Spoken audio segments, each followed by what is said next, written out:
Hey guys, Nigel here, Nigel's Modelling Bench, and I've got another quick video here, and this is basically going to be kind of an instructional video on how to use a new part I've made for the Modelcollect B-52G. If you're not regular to my channel, you won't know what I've been working on. Basically, for the Modelcollect kit, I've made a G nose. I've got the master now for the late G nose, and then you've got the nose, the actual nose on the front of the model as well, which is here. So that's going to basically sit on there like that. So that's the corrected nose for the B-52G or H late with all the lumpy bumpy bits on it. I've also made some wing tanks which are currently being trialled out by Paul Byer, and I've got to do a correction on these. I think they're about 2mm too long, and I need to make the nose a little bit more rounded. Here's the Airwaves tanks, and you can see the difference. I believe my tanks are more accurate. So there we go.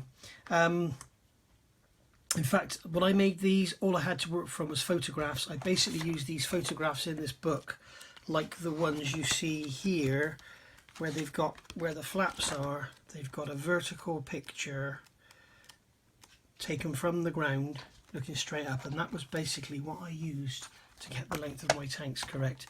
And if HPH got it right, I'm about 1.5–2mm too long, so I can take some off of there, remake the molds, and we're away. As I say, I want to just check they will fit okay and everything on Paul Boyer's finished model, so he's doing that for me. So now I've gone and done a bit of work on the undercarriage bays.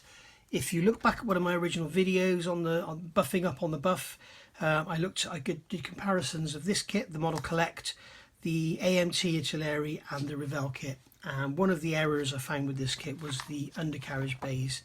Now, if you look here, just checking not glossed out, you can see that what they've basically got you doing, the undercarriage bay roofs, they've got you building up this air conditioning unit, two of them, and then you've got the two floors here, the two ceilings here, and then the two ceilings here. So they're making basically the front, well, the number 1 and 2 and number 3 and 4 undercarriage bays are the same. Basically, if I use this Artillery kit, this is what I'm doing for the late G nose on that one. 1, 2, 3, 4, that's the way it goes. And you can see they got it right. You've got the sort of complicated roof here with all the bits and pieces in, and the rear one is very simple with just the little divots in it. So basically, yeah, what Modelcollect would have you do is they would have you come along and fit your forward undercarriage gears, then your bomb bay, then you're starting on the rear there, and then you're fitting the rear bulkhead in, and then you're fitting your rear roof, which is the same as the nose ones. And when you look in this book here, which is absolutely awesome, Uncovering the B-52H DACO Publications, there's the ISBN.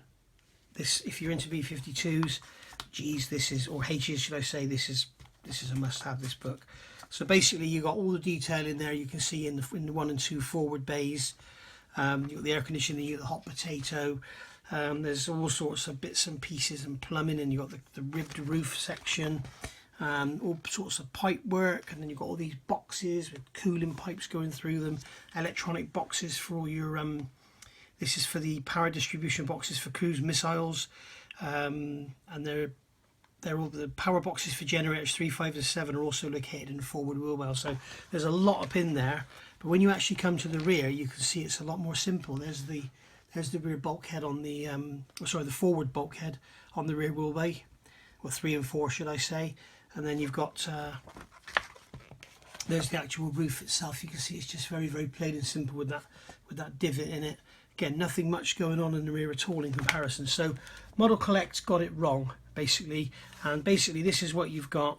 If you're looking in the aft, this is the forward and this is the rear facing roof, undercarriage bay roofs. So basically when you look up inside, this is what you would see. So here's your Modelcollect kit. This is forwards, where my finger's pointing. That's what you see when you look up inside. So we'll put that to one side. I've made this, got them wrong around. These are my undercarriage bay roofs, and also because the Modelcollect just leaves the back open, so when you look up into your wheel bay up here, you just see nothing. It's just into an open space. But there's actually a bulkhead in there with a with a kicked over edge. And I've actually discovered the HPH model has got this as a straight bulkhead, but it's actually got a turn in it, so found an error with the HPH model. So basically that's what we've got: forward, aft, and number 3, number 4 and aft bulkhead for the rear wheelbase 3 and 4. So how do they fit? Well, basically they go in. This one is obviously the forward one, and what I've had to do here is remove some material from the back side. You can see this is one here. This is how I've molded them. It's just a square plug. So if only 1 or 2 people want these, you're going to have to remove some material from here. You see I've got an arrow on there to show which way around it goes. So basically you're going to have to remove some material from here. I've done it there. You can see I've just sort of taken the corners off to make it fit. But if a few people are interested, I'll make new molds, because I'm having problems with bubbles anyway. You can see this one's got a slight bubble in the corner there and a little bubble there. But it's, you know, it's not going to be a big decider for you. So this is basically going to go in this way. So you've got the arrow on the side there facing forward. So that's going to slot into there like so. Now normally you would build this up in the fuselage halves before you put them together, but I've got this all taped together because the fuselage will actually hold them in place, because my fuselage is actually distorted and it needs springing apart. And then this rear one here, again, I've removed some material. That one's just going to slot in there like so. There we go, that's just going to slide in there.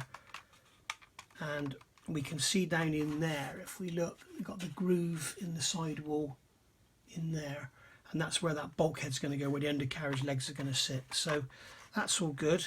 So that's sitting like that, and then I've got this rear bulkhead which is going to glue in there. I've got one here which is glued together, so you can see. So you've got that rear bulkhead, so that's the same as that when you're looking up inside there. That's what you're going to see.